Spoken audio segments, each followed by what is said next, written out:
It's story time, it's story time, it's story time, it's story time, it's story time with Uncle Scotty. And I have the distinguished, extreme pleasure of being Uncle Scotty, who just so happens to be your host for Storytime today. We have our own mugs.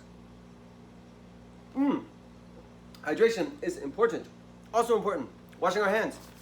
Still washing our hands. Now more than ever. Gotta wash our hands. Never not washing my hands. That's what I always say. You know who hasn't washed their hands? Or their paws? The Foxes. Their pans, hands and paws, pans, are very dirty because they were digging from their tunnel all the way down, all the way up into a chicken coop. They took 3 chickens for dinner. So now they have chickens and dirt all on their paws. They gotta wash their hands. But the most important thing is, Mr. Fox saved his family. And with teamwork, they went and got dinner. Now, Mrs. Fox is preparing the 3 chickens, while Mr. Fox said he had to make a few other arrangements before he went back home in the tunnel. Let's see what they are. Thank you for being here for our reading of Fantastic Mr. Fox by Roald Dahl. Chapter 11, A Surprise for Mrs. Fox. The small fox ran back along the tunnel as fast as he could, carrying the 3 plump hens. He was exploding with joy. Just wait, he kept thinking. Just wait until Mommy sees these. He had a long way to run, but never stopped once on the way, and he came bursting in upon Mrs. Fox. Mommy, he cried out of breath. Look, Mommy, look, wake up and see what I brought you. Mrs. Fox, who was now weaker than ever from the lack of food, opened one eye and looked at the hens. I'm dreaming, she murmured, and closed the eye again. You're not dreaming, Mommy. They're real chickens. We're saved. We're not going to starve. Mrs. Fox opened both eyes and sat up quickly.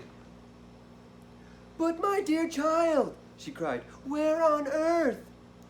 Boggis's chicken house number 1, sputtered the small fox. We tunneled right up under the floor, and you've never seen so many big fat hens in all your life. And Dad said to prepare a feast.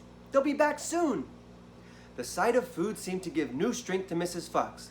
A feast it shall be, she said, standing up. Oh, what a fantastic fox your father is. That feels like alliteration. What a fantastic fox your father is. Hurry up, child, and start plucking those chickens. Far away down in the tunnel, the fantastic Mr. Fox was saying, Now for the next bit, my darlings. This one'll be easy as pie. All we have to do is dig another little tunnel from here to there. To where, Dad? Don't ask so many questions, eh? Start digging. Shall we see? Chapter 12, Badger.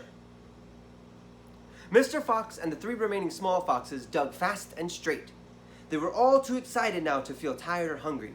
They knew they were going to have a whacking great feast before long, and the fact that it was none other than Boggis's chickens they were going to eat made them churgle with laughter every time they thought of it.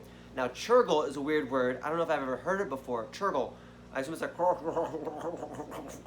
That sounds like a churgle to me, but maybe we'll find a picture of it and put it here, but I don't know. Churgle. Churgle. Maybe you at home are churgling with laughter sometimes. I am. Okay. It was lovely to realize that while the fat farmer was sitting up there on the hill waiting for them to starve, he was also giving them their dinner without knowing it. Keep digging, said Mr. Fox. It's not much further. All of a sudden, a deep voice above their heads said, Who goes there? The foxes jumped. They looked up quickly and they saw, peeking through a small hole in the roof of the tunnel, a long, black, pointed, furry face. Badger! Cried Mr. Fox. Foxy! Cried Badger. My goodness me! I'm glad I found someone at last. I've been digging around in circles for 3 days and nights, and I haven't the foggiest idea where I am. Badger made the hole in the ceiling bigger and dropped down beside the foxes. A small badger, his son, dropped down after him. Haven't you heard what's happening up on the hill? Badger said excitedly. It's chaos. Half the wood has disappeared, and these and there are men with guns all over the countryside. None of us can get out, even at night. We're all starving to death." "Who is we?" asked Mr. Fox. "All us diggers. That's me and Mole and Rabbit and all our wives and children. Even Weasel, who can usually sneak out of the tightest spots, is right now hiding down my hole with Mrs. Weasel and 6 kids. What on earth are we going to do, Foxy? I think we're finished." Mr. Fox looked at his 3 children and he smiled. The children smiled back at him, sharing his secret. "My dear old Badger," he said, "this mess you're in is all my fault." "I know it's your fault," said Badger furiously. "And the farmers "Are not going to give up until they've got you. Unfortunately, that means us as well. It means everyone up on the hill." Badger sat down and put a paw around his small son. "We're done for," he said softly. "My poor wife up there is so weak, she can't dig another yard."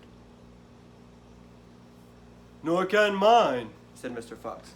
"And yet at this very minute she is preparing for me and my children the most delicious feast of plump, juicy chickens." "Stop!" cried Badger. "Don't tease me. I can't stand it." "It's true!" cried the small foxes. "Dad's not teasing. We've got chickens galore." "And because everything is entirely my fault," said Mr. Fox, "I invite you to share the feast. I invite everyone to share it. You and Mole and Rabbit and Weasel and all your wives and children. There will be plenty to go around, I can assure you that." "You mean it?" cried Badger. "You really mean it?" Mr. Fox pushed his face close to Badger's and whispered darkly. "Do you know just where we've been?" "Where?" "Right inside Boggis's chicken house number 1. "No!" "Yes. But that is nothing to where we are going now. You have come just at the right moment, my dear Badger. You can help us dig. And in the meanwhile, your small son can run back to Mrs. Badger and all the others and spread the good news." Mr. Fox turned to the small Badger and said, "Tell them they are invited to a fox's feast. Fox's feast.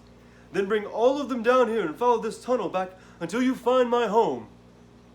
"Yes, Mr. Fox," said the small Badger. "Yes, sir! Right away, sir! Oh, thank you, sir!"